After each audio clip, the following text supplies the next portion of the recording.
Hey guys, my name's Georgie. Welcome to my channel.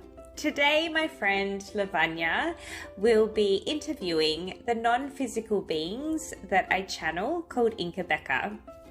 The topic today will be on sensitive people, why there are sensitive people, and if you are a sensitive person, what you can do to help yourself. Inkabeka share powerful insights that have really helped me as a highly sensitive and empathetic person. I would recommend you wait till the end where they give a wonderful tip on how to stay in your own energy throughout the day. I really hope you enjoy their knowledge and that this video is helpful to you. Why are some people more sensitive than others? Some people decided this lifetime that they wanted to feel everything. Perhaps not everything, but they wanted to be more aware of energy. In that way, they could learn certain things that perhaps people who were more logical or less empathetic types could learn this lifetime. They wanted to feel the great lows and the great highs, and to learn to play with the energy of the earth, to come into an understanding of what's their own power, what's their responsibility, and what is others. A lot of sensitive people are also sensitive to the rhythms of the earth, and they wanted to be in unison with nature. They wanted to connect a lot with animals and to feel the love for humanity and to add to the love and compassion of the world, to keep the earth on an equilibrium of duality so that there was just as much kindness as much suffering in the world. They wanted to be on the kindness side of life. Perfect. Thanks.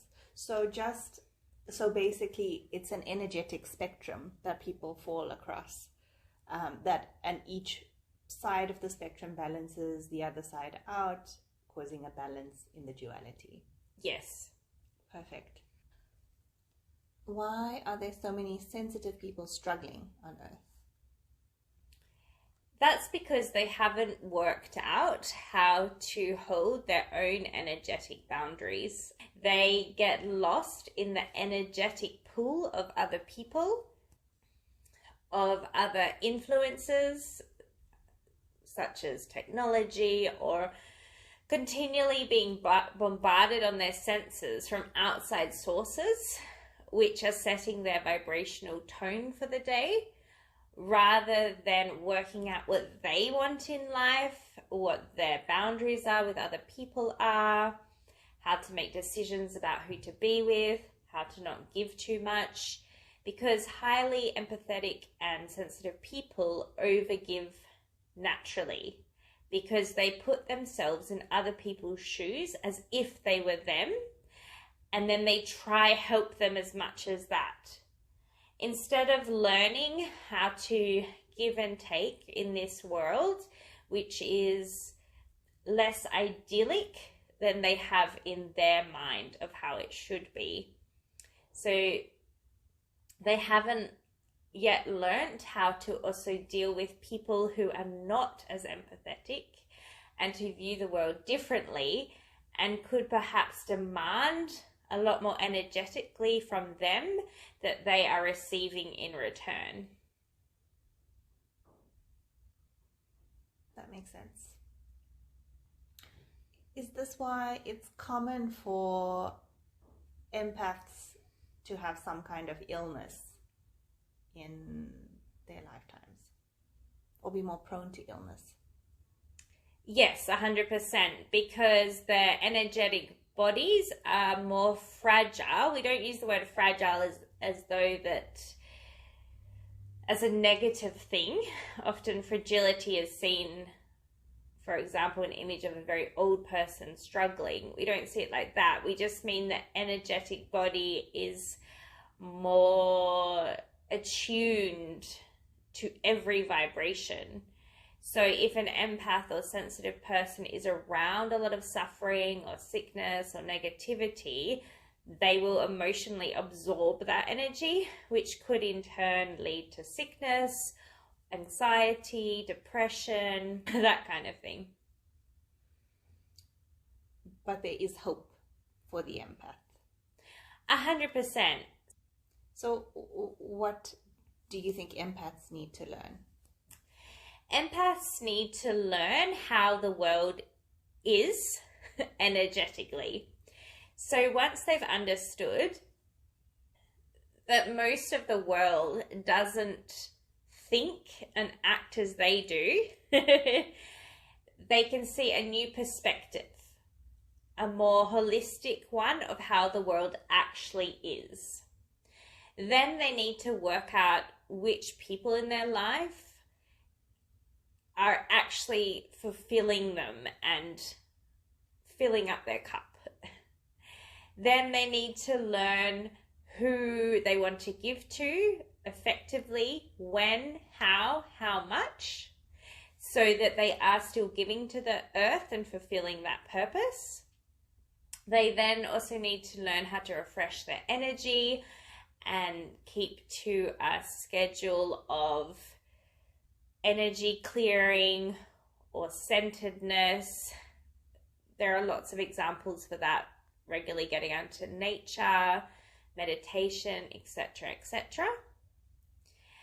And then they need to learn how to not take on other people's emotional energy. How to work out how to help others by not giving all of their own energy at the same time, coming from a place of empowerment and knowing who they are in their own identity before helping others. And in this way, sensitive people and empathetic people can have the most magical life, as they are so in tune with their own intuition and their own beauty, and they see the beauty in life. And therefore, with all this knowingness and understanding, they can cultivate a magical life. We have no other word for it. Yeah. You could almost see it as an advantage, actually, because while there is a heavy side to it, once it's in control, you're able to feel how much energy to give of yourself, because you can feel how much energy you're getting. Absolutely, and things become very clearer than to someone who perhaps isn't highly sensitive, because if you're empathetic, you can feel exactly where the energy begins and ends. There's a knowingness, more of a centered knowingness of which gathering you should be going to, who should you be hanging out with. If you become very, very choosy with love, you can really create a community and a world that is extraordinarily supportive and growth-filled. Amazing. So if you could recommend one quick tool for an empath to take away, what would it be? We would have a statement that reminds us, if we were empathetic, to come back to our own energy. And every time another human or person interacts with us and emotionally or energetically projects their negativity, we would have a statement that reminds us that that's not our energy to take on. So, for example, when I stay in my own energy, I am free. Or if people are projecting their negative opinions, you could have the statement, I know what's best for me. And these sort of statements need to be said initially, repeatedly in the mind. until this conditioning comes into the cellular level as well of the body. Amazing. So rewiring your chemistry to hold more boundaries. Yes, and realizing that this energy that others have is not for you. And you don't need to take on 99.9% of the energy that most empathetic people are taking on in the day.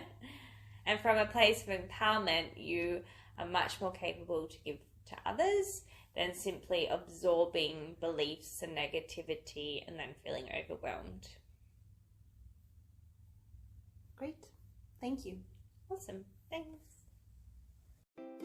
I really hope you've enjoyed this interview with Inka Becker. If you found it interesting, please do like this video and subscribe to my channel.